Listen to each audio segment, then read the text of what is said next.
KPK, Badan Kebijakan Pembangunan Kesehatan. Itu ex-litbang, Bu. Jadi SOTK baru. Saya di Pusjaka GTK, Pusat Kebijakan Kesehatan Global dan Teknologi Kesehatan. Dulu kita bekas Biro Kerjasama Luar Negeri. Jadi masih itu ya? Iya, masih. Sekarang udah di Sekjen, Bu, Sekretaris Jenderal. Sekjen. Kita sudah Badan. merger ya, sudah badan dengan litbang. Jadi terima kasih, alhamdulillah sudah atas sambutan hangat dari Dinas Kesehatan Kabupaten Brebes. Kami di sini bersama rekan-rekan melanjutkan tujuan dari pilot project untuk telemedicine, menyerahkan satu perangkat Sadra. Ada 10 lokus di Indonesia, salah satunya di Brebes. Mungkin nanti siang atau sore kita lanjut. Jadi ini saya lebih ke ini ya untuk penandatanganan. Iya, untuk BAST acaranya. semuanya kita ada kepala dinas. Iya. Dibuka aja nggak, Bang? Dijelasin satu-satu boleh. Jadi termasuk koneksi ini juga ya? Koneksi internetnya juga atau hanya Hanya alat saja? Bu. Iya. Oh, Nanti ini ya alkesnya ya. alat Untuk koneksinya di sini sudah tersematkan SIM card, Ibu. SIM SIM card yang konektivitas 4G. Jadi ketika saat di puskesmas wifi-nya ada kendala, bisa menggunakan internet sendiri.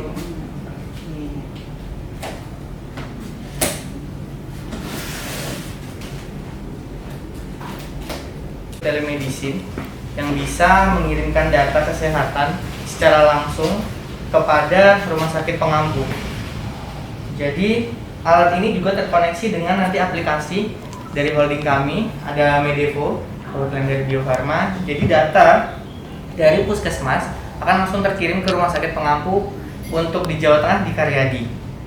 Nah, kemudian dokternya juga bisa langsung melakukan video conference ketika butuh saran dari dokter spesialis, bisa langsung menghubungi ke rumah sakit pengampu. Untuk parameternya, kita di sini ada EKG 12 channel, kemudian ada saturasi SpO2, kemudian ada NIBP dan juga temperatur. Seperti itu. Komunikasinya. Oh, Ya. iya. Jadi dulu itu yang Mau menyatakan lagi atau sudah cukup?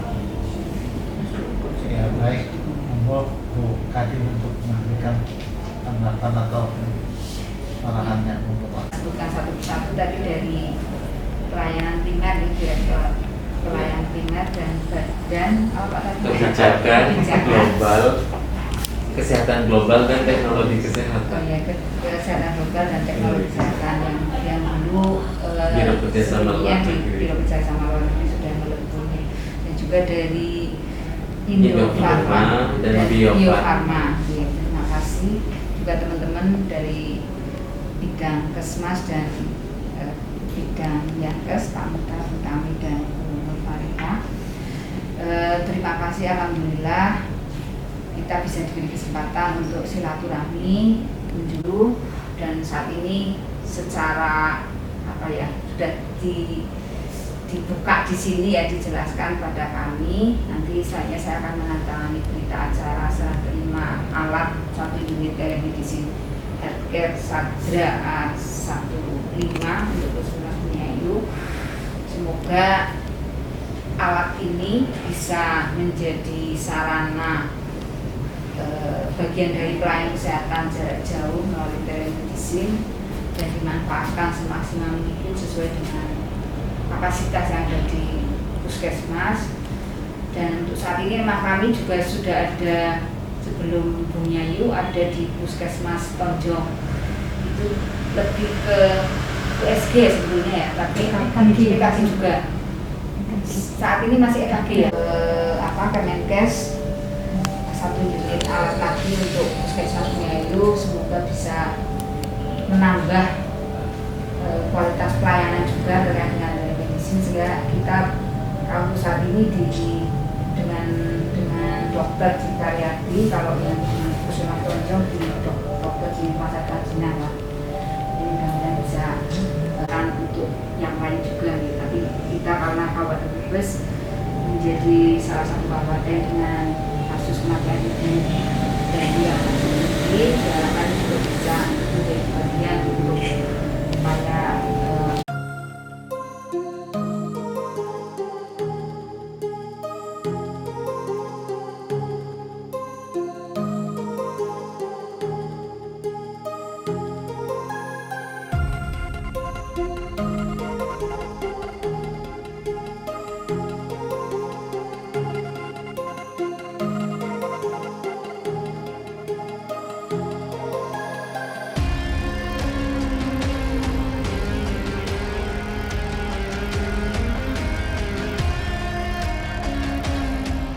tim dari PT Indofarma dan tim dari Dinas Kesehatan Kabupaten Brebes. Selamat pagi, salam sejahtera bagi kita semua. Yang saya hormati Dayani selaku manajer BDPM PT Indofarma. Yang saya hormati Bapak Niko dari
Verodona, kemudian Ibu Lailiana Lono, kemudian Ibu Enita Pardede, hadir juga Ibu Rofiko. Kemudian yang saya hormati teman-teman tim super ya, yang dengan semboyannya Pak Erick Thohir mengatakan tim berakhlak. Dari Bio Farma ada Pak Wisnu, kemudian ada Bu Risma, kemudian juga dari Indofarma ini Pak Aul, bos kita ini. Nah, yang kebetulan nanti akan menyerahkan alat telemedicine. Kemudian Pak Niko, beliau adalah teknisinya dari Meditech Internasional. Bapak dan Ibu yang saya hormati, hadir pula mewakili Kepala Dinas Kesehatan Kabupaten Brebes, Kabupaten Banyumas, kemudian Kabupaten Tegal, kemudian di sana ada Kabupaten Cilacap.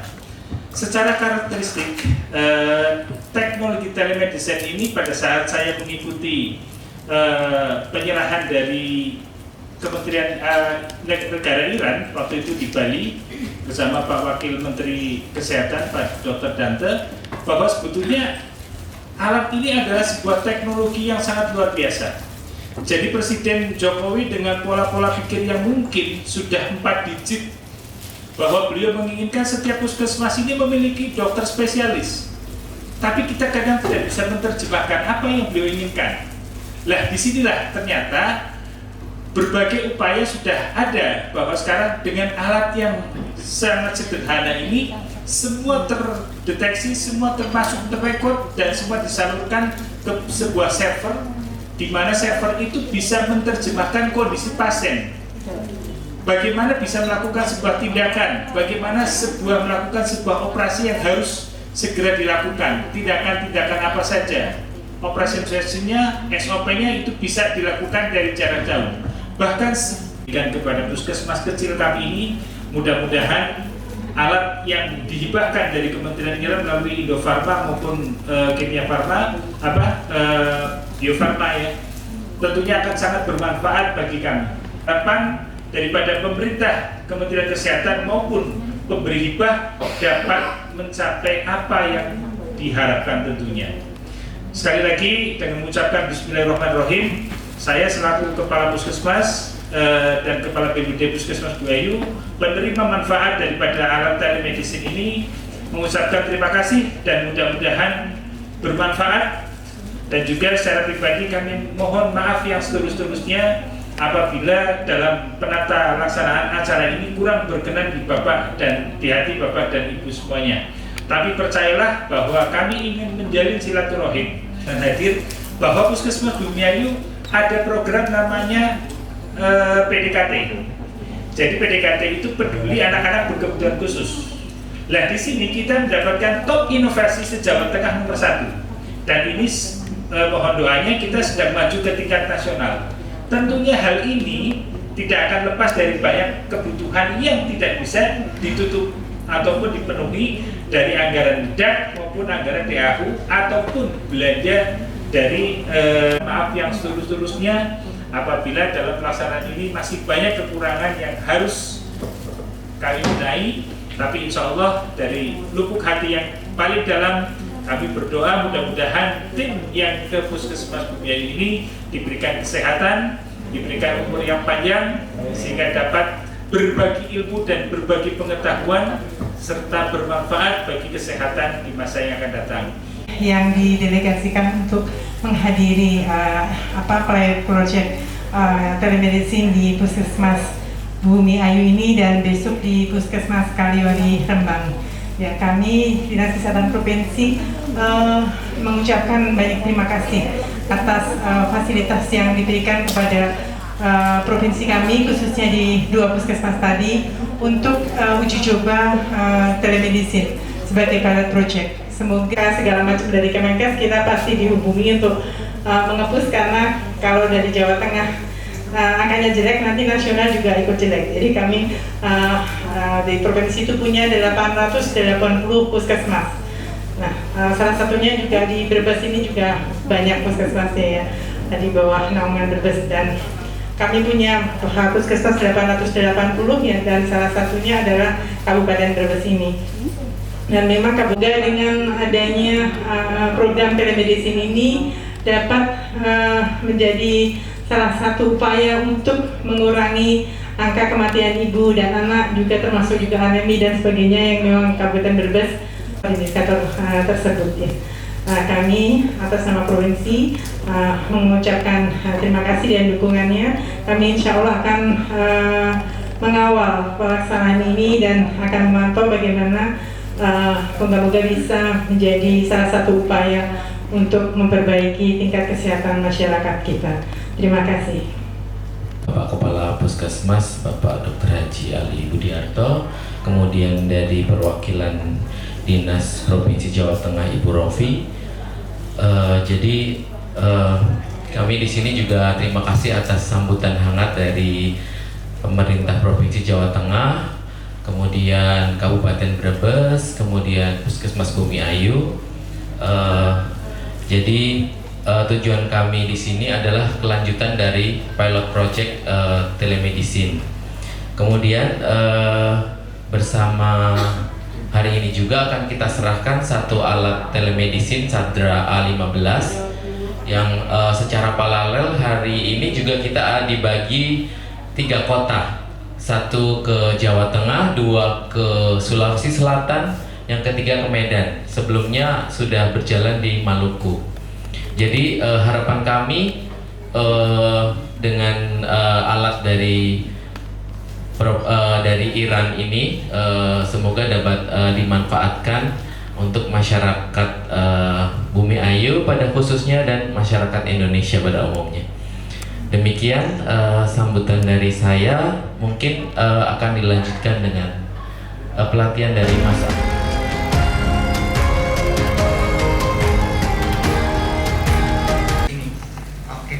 Untuk alat Sadra A15 ini basicnya adalah alat pasien monitor. Mungkin Bapak Ibu perawat dan dokter sudah tidak asing ya terkait alat pasien monitor. Untuk alat yang kami bawa hari ini terdapat 4 aksesoris utama. Yang pertama ada NIBP, non-invasive blood pressure dengan ukuran cuff dewasa. Kemudian di sini kami membawa juga EKG dengan 12 lead. Jadi di sini bisa dengan parameter lengkap. Kemudian ada juga sensor suhu, temperatur, dan yang terakhir ada aksesoris untuk saturasi atau SpO2. Nah, alat pasien monitor ini dapat bekerja dan mengirim data secara langsung kepada dokter, seperti itu, secara real time. Karena untuk saat ini banyak peralatan yang bisa mengirimkan data tapi tidak secara real time. Yang dimaksud dengan real time adalah yang terlihat pada layar ini sama dengan yang terlihat pada rumah sakit pengampu. Seperti itu Bapak Ibu. Ya, mungkin saya di sini bisa dibantu oleh salah satu audiens, baik perawat atau dokter yang bisa membantu mengoperasikan, khususnya dari Puskesmas Bumi Ayu sendiri atau Puskesmas yang di bawah dari puskesmas baik 1 kali 24 jam. Mungkin kalau di luar jam kerja agak slow respon sedikit. Ya, di sini tampilan awalnya. Tampilan awalnya seperti ini, Bapak Ibu. Mungkin yang mendekat aja. Nanti nggak kelihatan. Ini ada 3 layar, 5 layar, 10 layar. Untuk 3 layar ini akan keluar hanya 1 lead. Ini lead 2 panjang. Akan keluar full parameter 12 lead, yang mungkin akan lebih memudahkan dokter spesialis jantung untuk membaca hasil rekaman dari alat EKG. Kemudian alat ini juga berfungsi tidak hanya untuk diagnostik, tapi juga bisa dilakukan untuk monitoring dan surgery. Modenya ada di mana? Modenya ada di sini. Di sini ada menu monitor saja, itu untuk monitoring. Kemudian ada extended, itu untuk menu tambahan, ini jarang dipakai. Kemudian ada menu surgery. Jadi alat pasien monitor ini bisa digunakan pada saat kita operasi, Bapak Ibu. Harus diisi sebenarnya. Kalau memang tidak memungkinkan untuk mengisi semua, setidaknya diisi ada national ID sama namanya. Jadi kita nanti bisa di tag. Kemudian dapat isiannya itu dari status pasien. Betul. Kemudian kontak misalnya boleh bisa sesuai perubahan isiannya.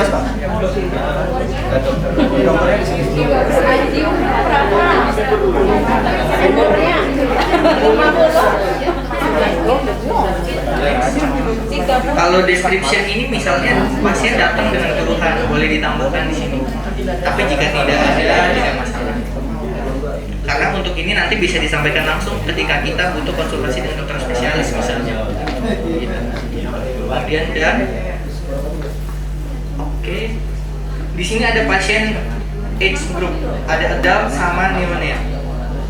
Jadi ini juga bisa digunakan untuk anak-anak. Akan tetapi aksesoris yang digunakan berbeda, Bapak Ibu. Iya, hanya adult sama pneumonia. 2 kategori. Ya, digunakan secara manual dan continuously. Apa yang dimaksud manual? Manual itu data yang ada di sini dikirim secara manual ke sistem. Kemudian continuously itu secara real time, yang saya bilang bisa disebut telemedicine tadi. Jadi real time kenapa? Yang ada di tampilan ini sama dengan yang ada di tampilan RS Karyadi. Ya, jadi dokter yang di sana bisa melihat secara langsung. Insya Allah untuk guidingnya sudah cukup jelas ya. Karena dari bentuk konektornya ini berbeda-beda. Untuk SpO2 ada di bagian sini. Kemudian boleh langsung.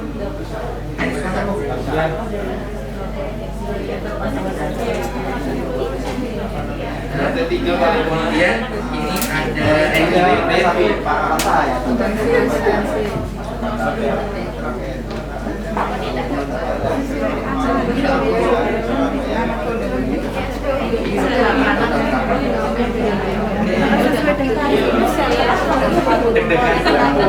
Habis naik tangga kayak gitu. Kemudian di sini ada temperatur. Temperaturnya kita ada 2 slot temperatur. Karena ini menunya fiturnya sistem logi. Iya. Jadi kalau untuk melepas tinggal ditarik saja seperti ini. Kalau untuk memasang tinggal didorong. Ketika perawat atau operator salah memasukkan dan pinnya bergoyang, maka hasil pemeriksaan akan berbeda. Kalau boleh nggak usah dilepas. Ya kalau kalau ininya nanti bengkok akan berpengaruh ke hasil pin-pin ini. Makanya kami di sini kasih guiding ada panah di atas. Tandanya ini yang merupakan bagian atas. Boleh dicoba. Nanti bisa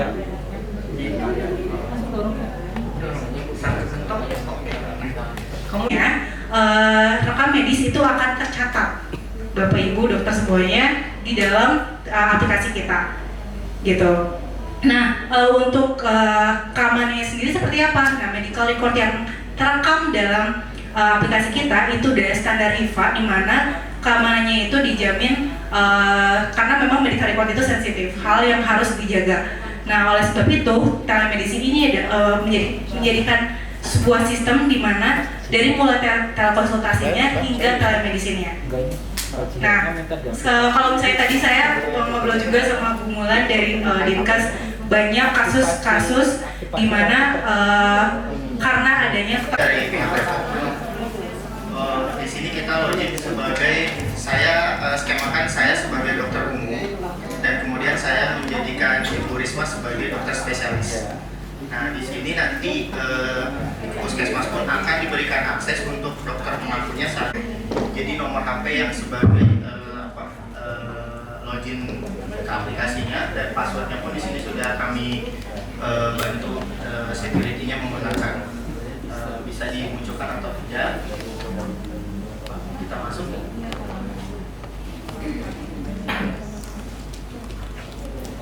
Nah, di sini setelah kita login ke aplikasi Medifo sebagai dokter umum maupun spesialis, akan muncul nih Bapak Ibu sekalian, ada pilihan klinik. Jadi seumpama misalkan nih saya kurang paham untuk alur dari dokternya apakah boleh atau enggak. Misalkan nih ada dokter umum atau GP yang terdaftar di klinik-klinik lain misalkan.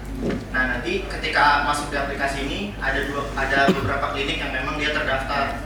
Dan untuk setiap kliniknya ini tidak bisa secara langsung dua-duanya aktif. Jadi ketika Bapak Ibu mau melakukan praktek misalkan di klinik puskesmas di sini, jadi nanti Bapak Ibu harus memilih puskesmas yang sudah didaftarkan. Kita ambil contoh dari server development ini di klinik Immunicare Bio Farma.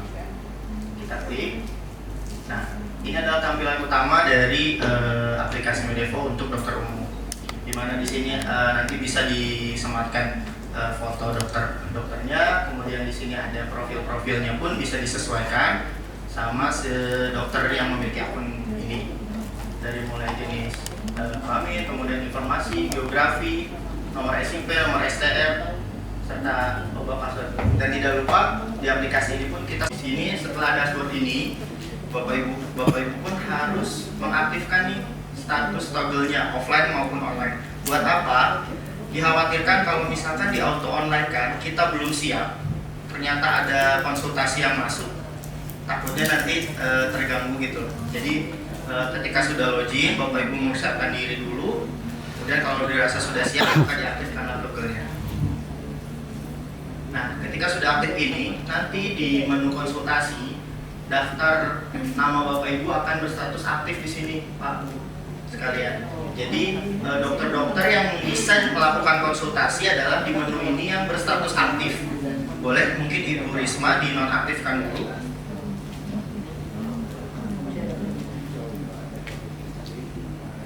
Nah, nanti di sini ada menu pilihan, kita coba cari Ibu Risma. Nah, bila mana dokter spesialisnya atau dokter yang kita tuju untuk konsultasi tidak aktif, akan berstatus non-aktif dan ini pun tidak akan bisa kita lakukan konsultasi gitu. Nah, ada pun juga nanti sampel bahwa statusnya itu ada konsultasi di Bapak Ibu sekalian. Jadi kalau statusnya konsultasi ini berarti dokter tersebut sedang melakukan konsultasi. Dan kalau kita misalkan ada pasien yang merasa percaya, saya sesi yang harus dijalankan. Nah, oke, boleh diaktifkan kembali Bu Risma.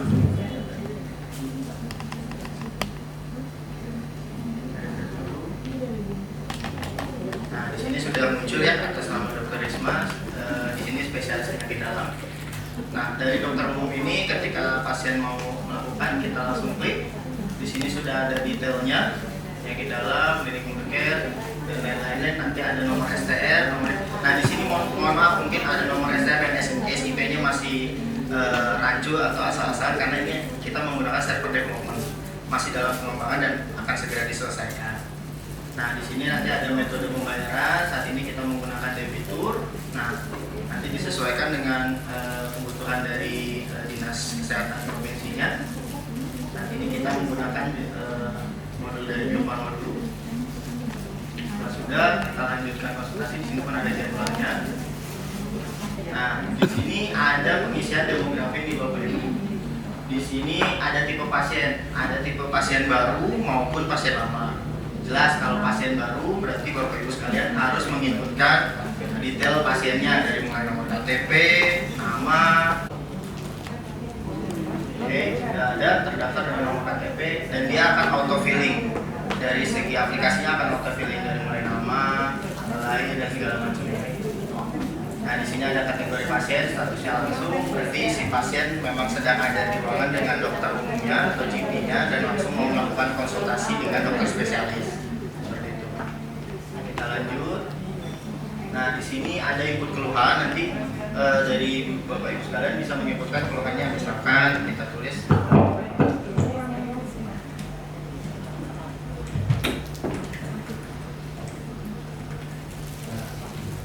Kita masukkan keluhannya, demam 3 hari dan mual serta pusing. Kita lanjut. Dan di sini ada diagnosa awal. Pilihan di sini pengkodeannya mungkin saya kurang paham ya Bu ya, Pak. Di sini ada istilah ICD-10 gitu ya. Dari segi kedokteran itu ada menurut ICD-10. Cuman di sini saya dapat ininya menggunakan kode Z001 atau examination apa ya? General Medical Examination dengan kode ini. Nah setelah ini disesuaikan dengan kebutuhan, kemudian kita lanjut. Nah di sini ada vital sign yang diinformasikan untuk nantinya terbaca juga oleh dokter spesialis. Kita masukkan suhu tubuhnya biasa. Nah di sini mungkin ada trik khusus atau bukan trik khusus. Memang harus pengisian khusus di mana tekanan darah ini harus menggunakan garis miring. Jadi kalau Bapak Ibu mengisikan 110 strip per 80, dia akan notifikasi error Pak. Gitu. Jadi memang harus ditulisnya saat ini per 80. Maka pengisiannya bisa dilakukan. Berat badan bisa diisi sesuai dengan kebutuhan dan hasil pengecekan. Nah ini pun ada SOP yang memang dari segi kesehatan atau tim dokter yang lebih paham untuk SOP-nya. Mungkin kita tuliskan saja S.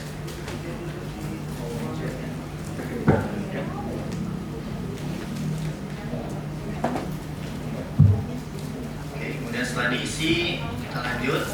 Nah disinilah Pak momen nantinya ada integrasi aplikasi perangkat Sadra dengan Medevo ini. Saat ini dengan metode sedang developmentnya aplikasi ini kita konsepkan saat ini berupa download dan unggah seperti itu. Jadi upload download gitu Pak. Jadi nanti ketika dokter umum di sini sudah bisa mengoperasionalkan aplikasi Sadra atau perangkat Sadra, datanya sudah muncul di komputer, bisa di save dulu berupa format PDF.